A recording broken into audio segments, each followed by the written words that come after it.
கேள்வி பார்வையாளருக்கு வணக்கம். இந்த நேர்காணலில் நாம் சந்திக்க இருக்கும் சிறப்பு விருந்தினர் உச்சநீதிமன்ற வழக்கறிஞர் கேசவ் சார். வணக்கம். வணக்கம். செங்கோட்டையன் தாவேக்காவில் இணைய போகிறாரா என்ற பல்வேறு கருத்துகள் கூட எழுந்திருக்கிறது. அதாவது மூவர் அணிக்கு விஜய் அவர்களை ஆதரிச்சு போறாங்க. அதாவது யார், ஓபிஎஸ், டிடிவி தினகரன், செங்கோட்டையன் இவர்கள் எடப்பாடி பழனிசாமிக்கு எதிராக திமுக கூட்டணி வீழ்த்துவதற்கு விஜயை நோக்கி நகர்றான்ற மாதிரி ஒரு கருத்து வருகிறது. கூடுதலா பார்த்தோம்னா செங்கோட்டையன் அவர் கூட தனிப்பட்ட முறையில் விஜய் சந்திச்சார்ன்ற ஒரு கருத்து கூட வருகிறது. இப்படி பாக்குறீங்க? இது நான் சிரிப்பாவும் கேவலமாவும் தான் பாக்குறேன். ஆரம்பத்திலே இப்படியா? ஆமா, அப்படிதான். ஏன்னா நான் சீரியஸா தான் இந்த மாதிரி சொல்றேன், கருத்து பதிவு பண்றேன். ஏன்னு கேளுங்களேன், இவங்க எல்லாருமே பணம், பதவி, அதிகாரம், இவங்க அதை தவிர்த்து மக்கள் பணின்ற எண்ணமே கிடையாது. அதெல்லாம் நீங்க புரிஞ்சுக்கோங்க. செங்கோட்டையன், டிடிவி தினகரன், ஓபிஎஸ்லாம் பெரிய புரட்சியாளன், பெரிய மக்கள் தலைவர்லாம் ஒன்றும் கிடையாது.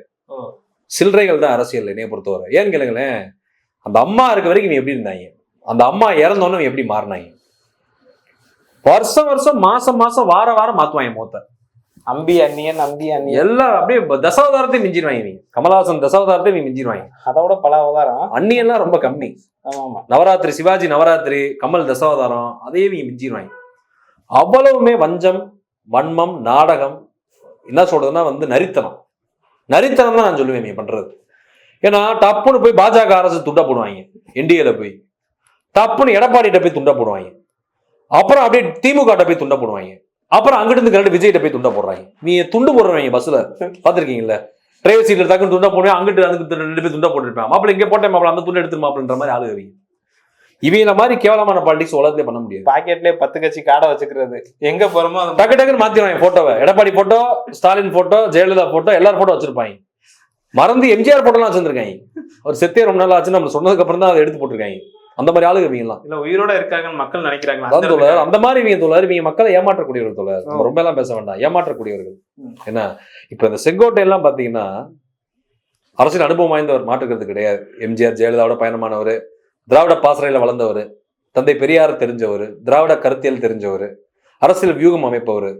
ஜெயலலிதாக்கு எம்ஜிஆருக்கு லெப்ட் ஹேண்டா ரைட் ஹேண்டா இருந்தார், அதில் மாற்றுக்கிறது கிடையாது. கொங்கு பெல்ட்ல அதிமுக வளர்த்தாரு, ஒரு மூத்த தலைவர், 3 நாள் அமைச்சர், மாற்றுக்கிறது கிடையாது. நம்ம அதெல்லாம் எதிரியா இருந்தா கூட நல்ல விஷயங்களை நம்ம ஒத்துக்கிட்டு தான் ஆகணும்.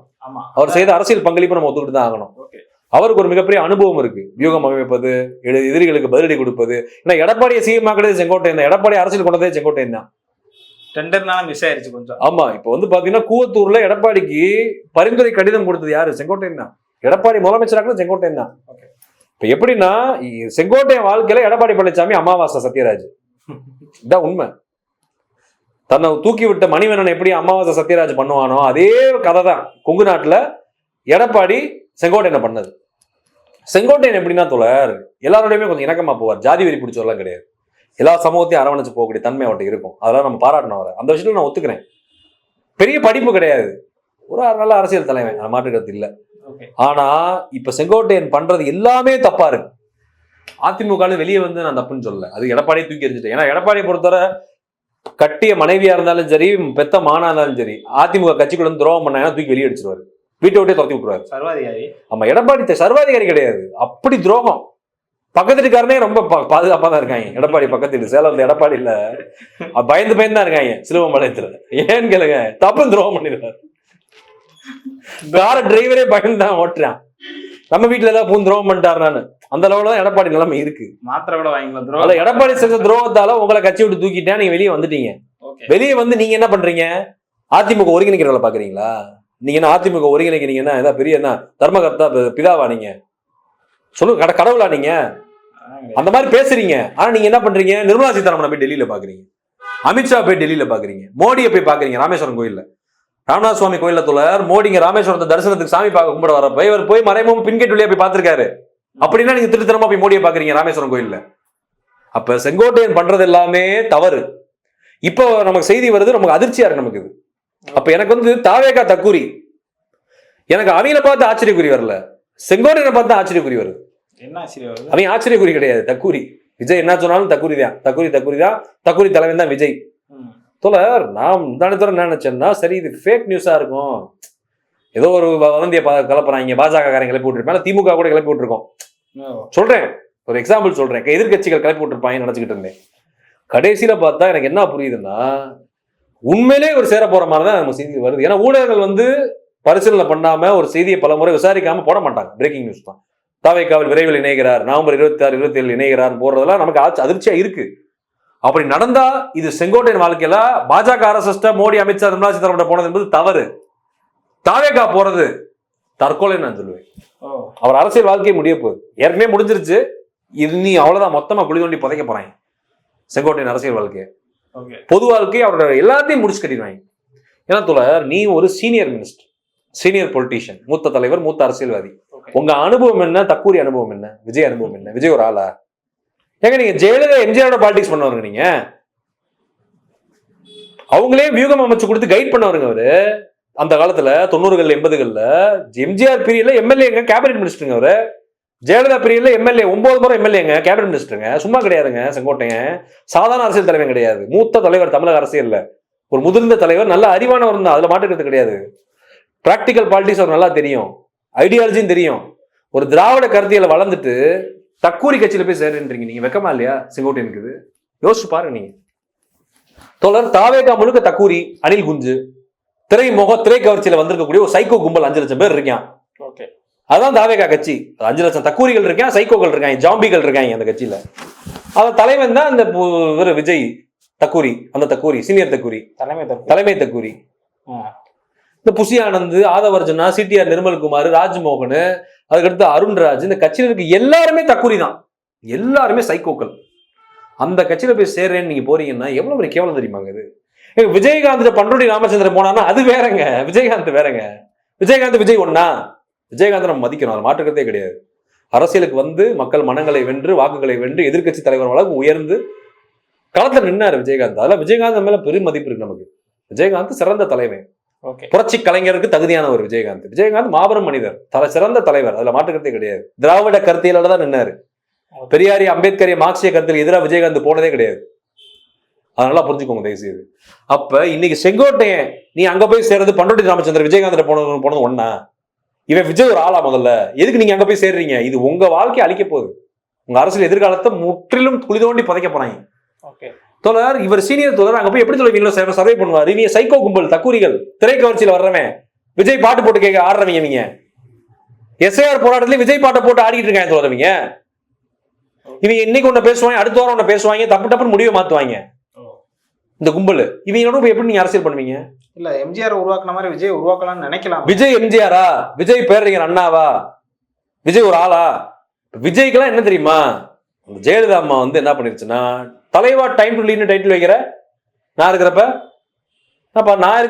என்ன சொல்றதுன்னா வந்து அரசியல் சார்ந்த படமா எடுக்கிற, அடுத்த சிஎம் லெவல் ப்ரொஜெக்ட் பண்ணிக்கிற உன்னைய. ஓ, உனக்கு அந்த கனவுலாம் இருக்குதா அப்படின்னு சொல்லி கொடநாடு எஸ்டேட்ல காத்து கிடக்க வச்சாங்க வார கணக்குல. இப்படி நின்னாரு, அம்மா சாரிங்கம்மா அப்படின்னாரு. அதுக்கடுத்து போயஸ் கார்டன் லெவலாம் நிக்க வச்சாங்க தெரியுமா? அப்ப அந்த விஜய்க்கு என்னன்னா, அதனால கொஞ்சம் மனம் புண்பட்டார். அப்ப என்ன யோசிச்சாருன்னா, என்னடா நம்மகிட்ட பணம் இருக்குது, நம்ம பெரிய நடிகனா இருக்கிறோம், பெரிய ஸ்டாரா இருக்கிறோம், நம்மகிட்ட அதிகாரம் எல்லாம் போச்சு. அப்ப ஒரு நாள் நம்ம இந்த பொம்பளை மாதிரி வரணும், நம்ம ஒரு 10 பேரை காக்க வைக்கணும். அந்த வெறி திமிரு. நீங்க ஜெயலலிதாவுக்கு போறீங்க, எடப்பாடி பழனிசாமி சர்க்கார் படத்தையே போட்டு பேனர். எடப்பாடி அந்த அளவுக்கு நம்ம பெரிய லெவலில் ப்ரொஜெக்ட் பண்ண வேண்டாம். Edappadi dummy piece, comedy piece, அதை விட்டுருங்க. ஜெயலலிதா அம்மா பண்ணாங்க, உண்மையிலே சீரியஸா தான் எடுத்து பண்ணாங்க. விஜய் தம்பி ரொம்ப டூ மச்சா போற தம்பி பாத்திருந்து கொண்ட அளவுக்கு பண்ணாங்க, மிரட்டினாங்க ஜெயலலிதா அம்மா. அதை மாற்றுக்கிறது கிடையாது. அதுல இந்த நபருக்கு ஒரு பதவி வெறி ஆசை வந்துருச்சு, நம்ம ஒரு நாள் இந்த மாதிரி முதலமைச்சர் ஆகி நிறைய பேரை பண்ணணும் அப்படின்னு சொல்லி. அப்படி ஏதாவது பண்ணணும் நீ கனவுல பண்ணிட்டுப்ப. இந்த நித்யானந்தா மாதிரி ஏதாவது ஊரை உருவாக்கு, ஹிந்து நாடுன்னு உருவாக்கு, இல்லை ஏதோ ஒரு நாடுன்னு உருவாக்கு, போய் அங்க போய் நீ சிஎம் இருந்துக்க. தீவை புடி, ஒரு தீவை ரெடி பண்ணு, தக்குரிகள் ஃபுல்லா கூட்டு போய் தீவில் வச்சுக்க 5 லட்சம் பேரையும். அங்க உடனே நீ டிக்ளேர் பண்ணீங்க சிஎம் ஆஃப் இந்தியான்றாங்க, அந்த மாதிரி சிஎம் ஆஃப் இந்த நாடுன்னு டிக்ளேர் பண்ணிட்டு அங்க நீ போய் 10 பேரை காத்து கிடக்க வை. தமிழ்நாட்டை போட்டு தாலி இருக்காது என்னை பொறுத்தவரை. விஜய் நான் சொல்றேன், தாவேகா தக்கூரியல. அப்ப அப்படிப்பட்ட இடத்துக்கு செங்கோட்டையன் போறாருன்னா அது அவர் அரசியலுக்கே கேவலங்க என்னை பொறுத்தவரை. இதை விட கேவலம் எதுவுமே கிடையாதுங்க.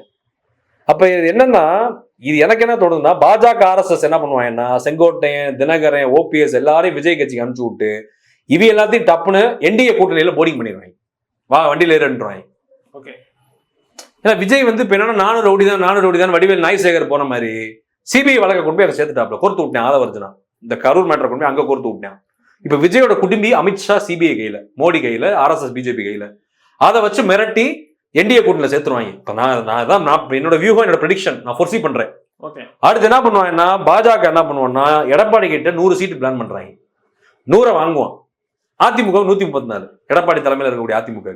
அந்த 100 சீட்ல விஜய், ஓபிஎஸ், தினகரன் 50 பேருக்கு பிரிச்சு கொடுத்துட்டு செங்கோட்டையன் 50 பேருக்கு பிரிச்சு கொடுத்துருவான். பாஜகவே பிரிச்சு கொடுப்பேன் அந்த 100 சீட்டை. அவன் ஒரு 60 சீட்ல நிற்பான். அதுல ஒரு 40 சீட்டை பாஜக திருடுவாங்க. இப்படி ஏதோ ஒரு பிளான் பண்ணி நீ ஏதோ ஒரு அசைன்மெண்ட்டை போடுறான். எஸ்ஐஆர்ல அதுதான் பண்றான். இவிஎம் மோசடி எல்லா திருட்டு வேலையும் பார்ப்பாங்க எலெக்ஷன்ல. பண்ணி நீ ஆட்சி அதிகாரத்தை கைப்பற்றிட்டு விஜய்க்கு என்ன ஆஃபர் பண்ணுவாங்கன்னா துணை முதலமைச்சர் கேபினெட். எடப்பாடிக்கு ஒரு துணை முதலமைச்சர் கேபினெட். கேபினெட்ல இந்த தினகரன், செங்கோட்டையன், ஓபிஎஸ் எல்லாம் கொடுத்து விட்டு சிஎம் கண்டிப்பா வந்து தமிழர்களை வைக்க மாட்டாங்க. டப்புனு வட இந்தியால இருந்து கொண்டு வருவாங்க. சௌத்ரி, லால், ஐயர், பஜ்ரங் பலி அப்படின்னு அம்மாவே இருக்காங்கல்ல. நிர்மலா சீதாராமன். ஆமா சொல்ல மறந்துட்டேன். கரெக்டா பாயிண்ட் பிடிச்சிட்டீங்க. நிர்மலா சீதாராமன் கூட சிஎம் ஆக்கி அங்க இருந்து வர எங்கனே இருக்காங்க. அப்படி இது நடக்க போறதுல எப்படி ஒண்ணு அப்படி நடக்க வாய்ப்பே கிடையாது. அது கனவுல தான் நடக்கும். சொல்றேன், பாஜக திட்டம் அப்படிதான் இருக்கும். ஆர்எஸ்எஸ் திட்டம், மோகன் பகவத் திட்டம் அப்படிதான் இருக்கும். மோடி, அமித்ஷா திட்டம் அப்படிதான் இருக்கும். விஜய் வந்து அவங்க காவு கொடுக்க போறாங்க. எப்படியும் காவு கொடுத்துருவாங்க 2026ல. அதுல செங்கோட்டையனும் போய் தலையை விடுறாப்புல 2 பேரும் காவு வாங்க போறாங்க. அதான் நடக்க போகுது. அதாவது செங்கோட்டையன் அரசியல் அஸ்தமனம் ஆகணும், வாழ்க்கை அழிஞ்சு நாசமா போகணும், அரசியல் எதிர்காலமே இருக்கக்கூடாது, நான் நாசமா போறேன்னு போகணும்னா தயவுசெய்து தாவே கிளப்பி ஜாயின் இல்ல. ஓபிஎஸ், டிடிவி தினகரன் இருக்காங்க. அப்போ ஒரு பலமான ஒரு அணி, ஒரு கட்சியை உருவாக்க முடியும்ல தோழர். இவங்கள பலம்னு யார் சொன்னாங்க? இப்ப தாவேக்கால ஒரு 10 யானை போய் சேர்ந்தா கூட ஒரு பலமா இருக்கும் அந்த கட்சிக்கு. 10 எரும மாடு, பசுமாடு போனா கூட பால் கொடுக்கும். ஏதோ பலமா இருக்கும் அந்த கட்சி. ஏதோ பால் குடிப்பாங்க. இந்த 4 பேர் போய் என்ன பயன் இருக்குன்னு நான் கேட்கிறேன். இவங்க பாஜக ஆர்எஸ்எஸ் மிரட்டி போறாங்க. இது வந்து மோடி கூட்டணி இல்ல, இடி கூட்டணி. நான் பலமுறை சொல்லிக்கிட்டு இருக்கேன். என்ஃபோர்ஸ்மெண்ட் டைரக்டரேட் ஐடி வச்சு மிரட்டுறாங்க. தோழர் எல்லாருமே வழக்கு இருக்கு. தோழர் எல்லாருமேலையும் விஜய் முதற்கொண்டு இப்போ வழக்கில் மாட்டிட்டாப்ல. விஜய்க்கு ஆல்ரெடி நிறைய வழக்கு இருக்கு. அது நமக்கு நான் விஷயம் தனியாக ஒரு வீடியோவில் பேசுவோம். அது நிறைய விஜயோட பல அந்தரங்கங்கள், அவருடைய பல வழக்குகள் பத்தின என்ற டீடைல்ஸ் என்கிட்ட ஃபேக்ட் டாக்குமெண்ட் என்கிட்ட இருக்கு. அது நம்ம தனியாக ஒரு வீடியோவே போடுவோம். விஜய் மேல பல வழக்கு இருக்கு. ஃபெரா கேஸ்லாம் இருக்கு. நான் ஓப்பன் ஹிண்ட் பண்றேன் லைட்டா. ஃபாரின்ல இன்வெஸ்ட்மெண்ட் கேஸ்லாம் இருக்கு. அதோட இப்ப இந்த கேஸ்லயே மாறிட்டாப்ல. இவர் தான் விஜய் தான் சர்க்கார் டைம் டு லீட் தலைவா. இவர் ஆசையை காமிச்சுக்கிட்டே இருந்தாரு. நான் சிஎம் ஆகணும், நான் தலைவன் ஆக போறேன், ஓட்டு போட போறேன்னு சொல்லி இப்படியே படத்துல ஃபுல்லா நடிச்சாரு. பாஜக, ஆர்எஸ்எஸ், மோடி, அமித்ஷா, ரஜினிகாந்த் எய்ம் பண்ணாங்க. அவர் எஸ்கேப் ஆயிட்டாப்ல. டாப்னு போட்டு ஓடி போயிட்டாப்ல. நீ நம்மளை முடிச்சிருவாங்கன்னு சொல்லி. அப்ப அவங்க அடுத்து பாக்குறாங்க, யாரா தமிழக சினிமால வந்து அரசியல் ஆசையை காமிச்சுக்கிட்டே இருக்கான்னு. தம்பி விஜய் இருக்காப்லன்னு டாப்னு தூக்கிட்டாங்க. இதான் நடந்த உண்மை. அப்ப இவர் வரிசையா போய் என்ன பண்றாரு? தவறு மேல தவறா பண்றாரு.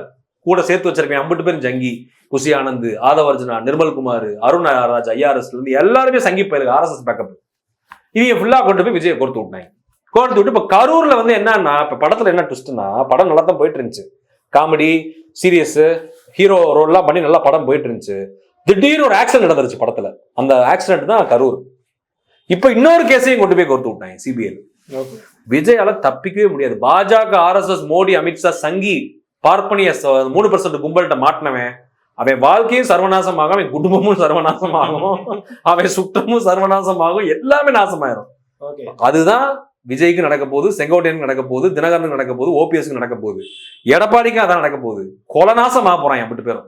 இதான் தேர்தல் முடிவு அமைய போகுது. படுதோல்வி அடைவாங்க 2026 தமிழக சட்டமன்ற தேர்தல். நன்றி.